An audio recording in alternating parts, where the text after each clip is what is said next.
Alright, it's day 3, and as you can see, I got most of the paint off my sunglasses, so that's good. So today we're only going to be working for a few hours. The roofing material, we still don't have it yet.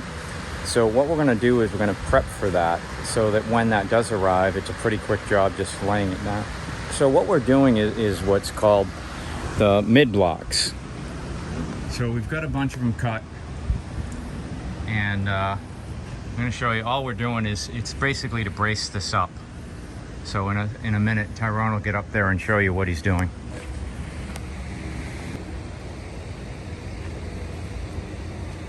Okay, we're good? Yeah. Just doing the final mark there. Because you have to mark off this column. So when you mark 5, 6, 7, 8. So this is number 8.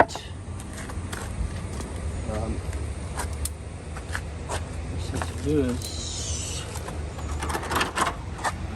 good. Yeah. So You want me to hold it up?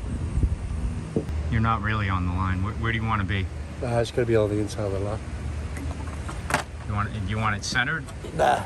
So you're going to put one here, and then you're going to put one on this side.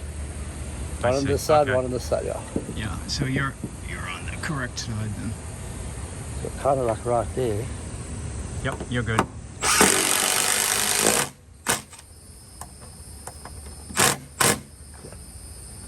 And then we'll get our square it up. Good. All right, so that's that process. We're gonna put up a few more and then we'll be back. All right, so he's taking these bolts out so that when he puts the mid blocks in on this side, it'll straighten these beams out. And so I'm gonna show you an example of that here. So you've got this mid block in here, and you see right there, see where my paint line is now moved? That's because it straightened that board right out. Another row of these to put in on this side. Okay, so the mid blocks are being placed 5 feet from each side beam,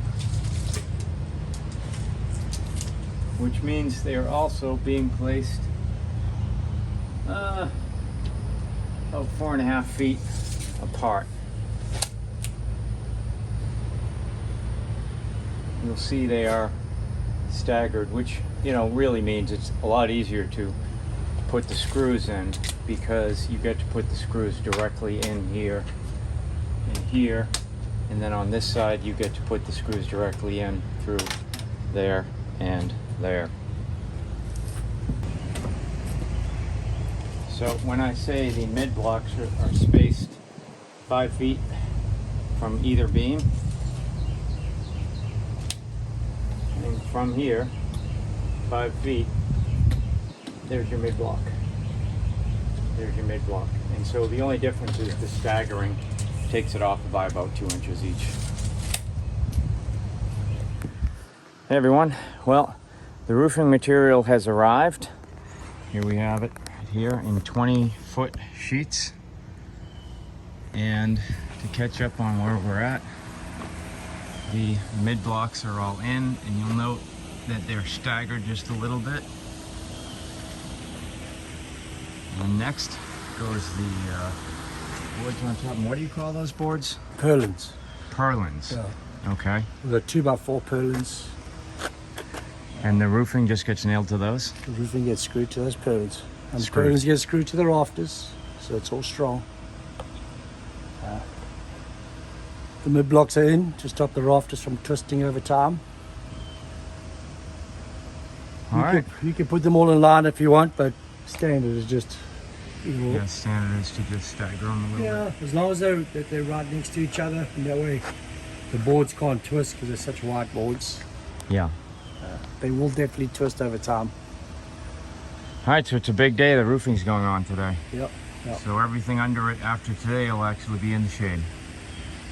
All right, so we're gonna get busy. All right, all purlins are in.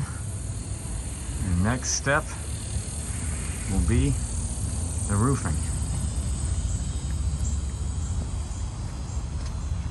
Looks like we needed one extra.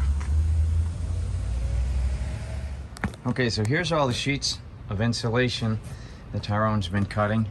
We got one piece up in place, and this is going to go in between the, what did you call these things again? Purlins. In between the purlins and under the roofing. So you want to talk a little bit about the importance of that, and for mostly humidity, I guess, or Condensation. condensation? Florida, it's condensation. Because a lot of the moisture will get trapped underneath here, and then it'll actually form droplets and then drop down underneath the sheet.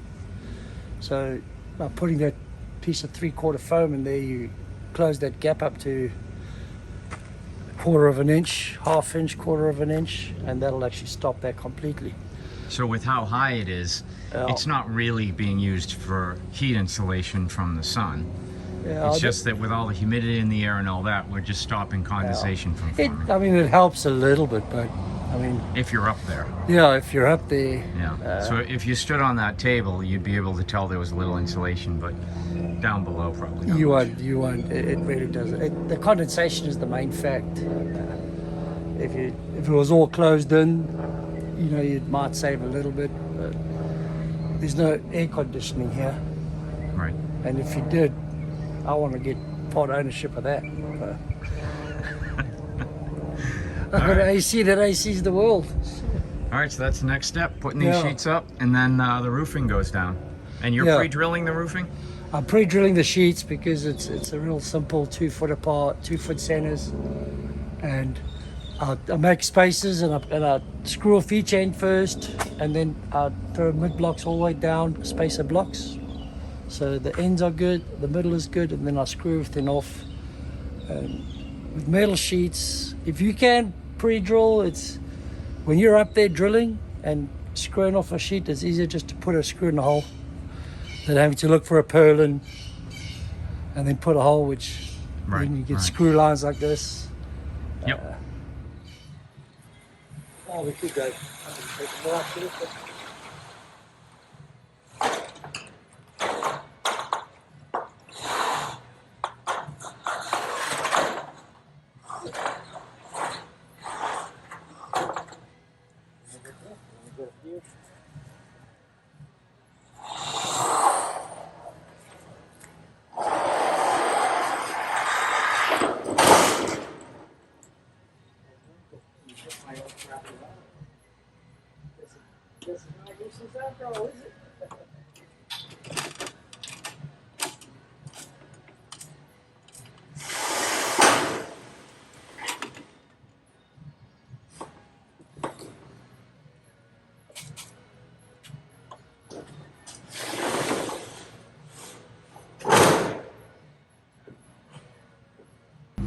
Okay, here's an example of the screws that we'll be using. So what makes these unique is the rubber gasket on them. And you'll see how that works when I start putting these in. The rubber gasket will compress and form a watertight seal in the roofing material.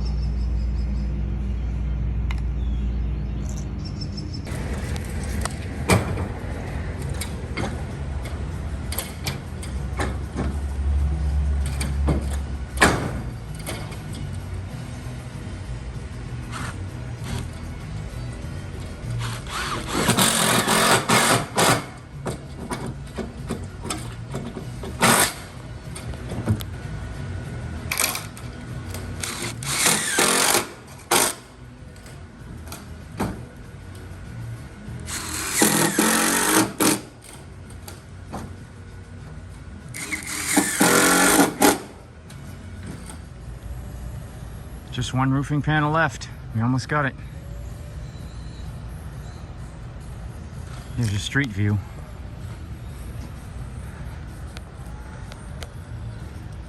All right, so I'm up here putting the screws in. As you can see, there's a lot of screws, and that's because of hurricanes.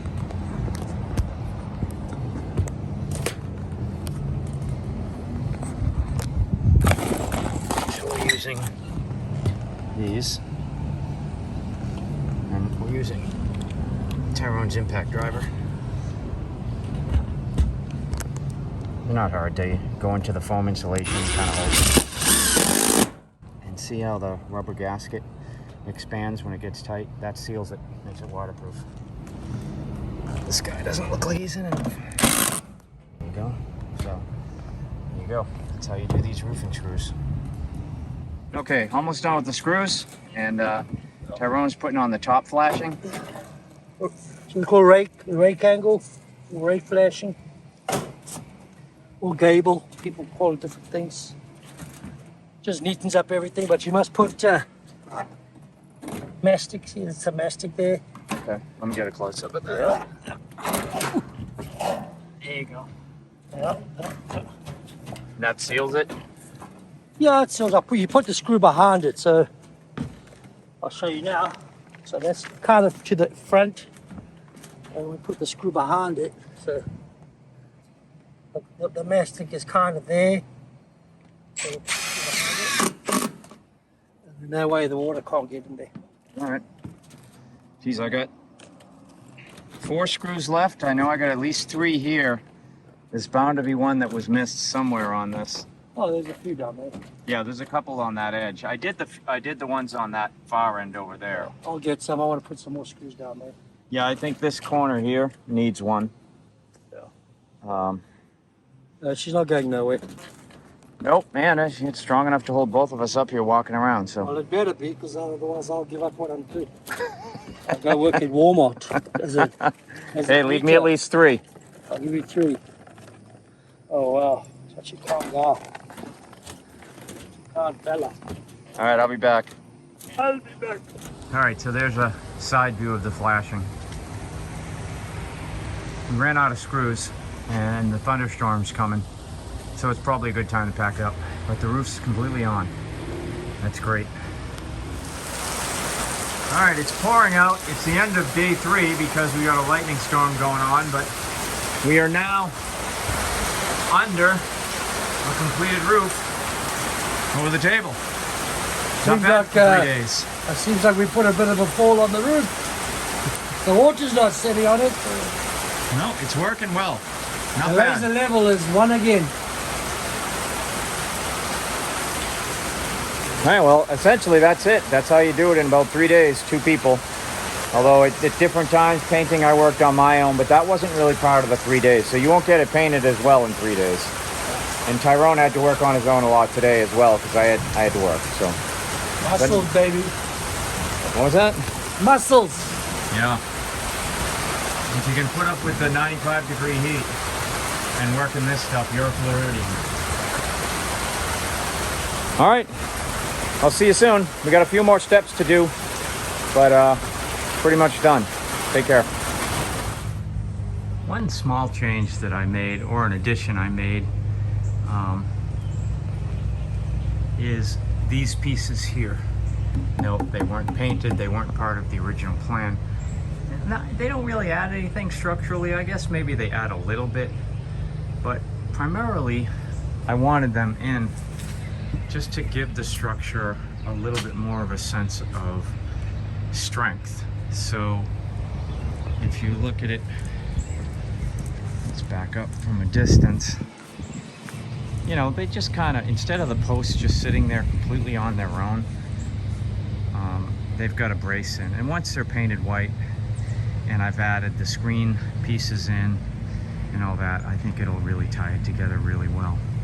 Okay, that's it for part 4, and that kind of concludes our 3-day plan to construct this carport. And overall, I mean, we met the plan. We had rain, we had delays with getting the metal roofing in, but overall we stuck to that plan. We got it all up in 3 days, and now comes what I think is even more fun, is now I get to look at the structure and think about it for a bit, and I would say almost accessorize it. There's a couple more steps that we're going to be doing. You'll see them coming up in videos. You'll see one, if you note behind me, there's a ceiling fan mounted. I'm going to show you how to not only mount an outdoor ceiling fan, but how to wire it for a plug. And that'll be coming up real soon. And then we'll show you the final step, which isn't up yet, which I hope to be doing in the next few days, which is the last pieces. So stay tuned. Please like and subscribe if you like this type of content. We've got more coming. I will see you soon.